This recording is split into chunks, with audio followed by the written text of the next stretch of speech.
সফলতার কোনো শর্টকাট হয় না, হয় অনেক কাঠখড় পুড়িয়ে জীবন যুদ্ধের প্রতিটি অধ্যায়ে নিজেকে প্রমাণ করে করে একটু একটু করে আপনি সফল হবেন, একটু একটু করে আগাবেন। ইটস এ জার্নি, এটা কোনো ডেস্টিনেশন নয়। এবং সফল হওয়ার পথ পরিক্রমায় কোনো লিফট নেই, সিঁড়ি বেয়ে উপরে উঠতে হয়। কি বেয়ে? কিন্তু আমরা সফল হতে চাই কিভাবে?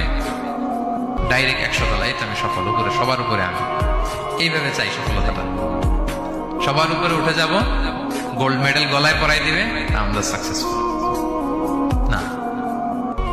সফলতার রাস্তায় কোনো লিফট থাকে না। কি দিয়ে উঠতে হয়? সিঁড়ি বেয়ে ঘাম জড়িয়ে উঠতে হয়। দেখেন, শুধু আলোর মুখ দেখার জন্য মায়ের পেটে আমাদের কত সময় লাগছে বলেন তো?